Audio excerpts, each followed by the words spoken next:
धनारी के अंदर 9 तारीख को सुबह अवैध खनन या मुड़ निकालने का जो मैटर था, एक कहीं पर डूडियों की नाड़ी में मुड़ निकाल रही थी। मुड़ का एक बहुत संवेदनशील मैटर रहता है गांव में। किसी गांव में मुड़ नहीं होती तो पड़ोस के गांव में मुड़ भी नहीं देता है। वहाँ के ग्रामीणों ने ऑब्जेक्शन किया कि हम हमारी नाड़ी से आपको मुड़ नहीं ले जाने देंगे।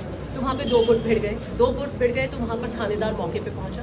जब मुझे इसकी जानकारी मिली तो मैंने थानेदार को फ़ोन किया, मैं दिल्ली में थी, कि क्या मामला हुआ है कि साहब ऐसे 2 गुट भिड़ गए। तो मैंने कहा ऐसा करना, समकक्ष दृष्टि रखना और दोनों को पाबंद कर दो। लॉ एंड ऑर्डर की स्थिति हो गई है तो आप दोनों को पाबंद कर दो। कि बिल्कुल हम दोनों को पाबंद कर देंगे। 1 घंटे बाद मुझे बताया गया कि किसी थर्ड पर्सन को पाबंद कर दिया और JCBs वहाँ पर चल रही है।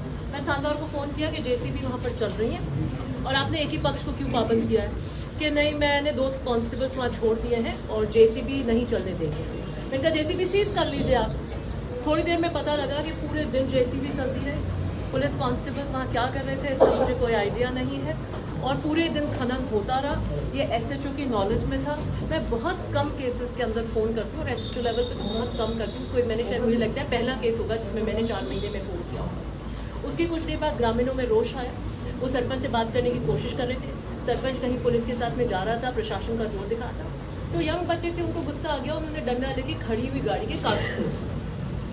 हमने उन बच्चों को पेश करवा दिया कि निश्चित रूप से आपने गलत किया है, ऐसे ये तो इस तरीके के प्रकरण नहीं करने चाहिए।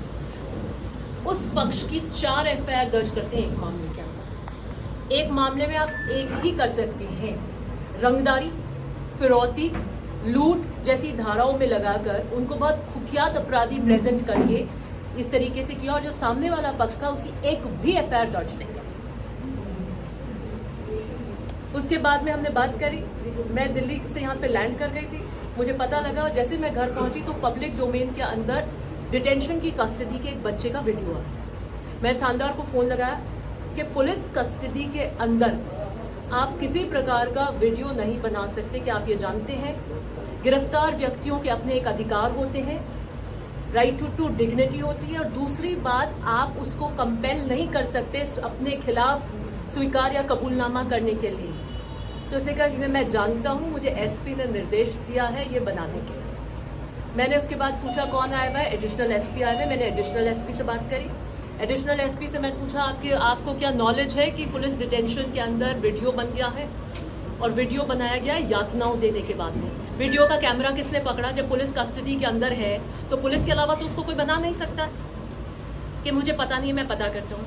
उसके बाद मुझे जो वहाँ पर लोग थे ग्रामीण, वहाँ से पता लगा कि वहाँ नाई बुला लिया गया है सिर मुंडवाने के लिए। SP से संपर्क साधने की कोशिश करी, SP ने बात नहीं करी। मैंने IG से संपर्क साधा, उन्हें बताया और मैं धन्यवाद ज्ञापित करती हूँ IG की तीव्र कार्रवाई के कारण हम उस सिर मुंडन को रुकवा पाए। उन्होंने तुरंत बात करी और सिर मुंडन को रुकवाया, लेकिन तब तक दाढ़ी और मूंछ बनवा दी गई थी। मैं इस बात को पूरी तरीके से अब जोधपुर जिले में मुहिम की तरह चलाऊंगी कि कुख्यात अपराधी कोई आप पे अटैक करता है और पुलिस बचाव में उसके ऊपर कोई अटैक करती है, वो एक अलग बात है। आम केसेस के अंदर, नॉर्मल केसेस के अंदर एक वन टाइम कोई कांच तोड़ दिया, कोई धक्का मुक्की कर दी, ऐसे प्रकरणों के अंदर आप पुलिस डिटेंशन में जो ये ह्यूमिलिएशन करने जाते हैं, जिसको पब्लिक ह्यूमिलिएशन कहते हैं, पब्लिक शेमिंग करते हैं, जो आप खुद ही वहाँ जज बनते हैं कि हाँ हम इससे कबूल करवाएंगे, ऐसे करवाएंगे, वो होगा कि नहीं है, कि नहीं है, किस इरादे से लाया गया है।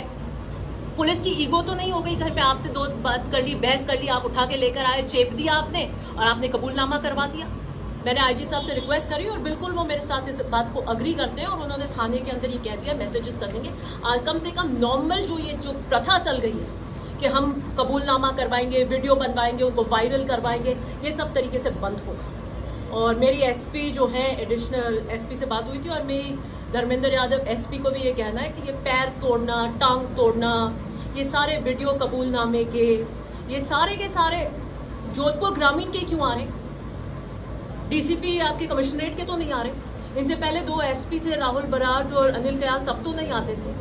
आपके इतने सारे जिले आप देखें ना, वहाँ तो नहीं आते थे। तो मुझे लगता है कि आपको हार्डकोर अपराधी और नॉर्मल रूटीन अपराध जो हो रहे हैं, जो भी जिसकी कार्य, उसमें आपको अपनी इस तरह की शैली को बदलना पड़ेगा। उन्होंने इंक्वायरी कराएंगे इस पूरे मैटर की और उन्होंने बिल्कुल आश्वस्त कर दिया और कैटेगोरी की ये कह दिया कि इस तरीके के आम अपराधों के इस तरीके के पुलिस डिटेंशन के अंदर ये वीडियोस नहीं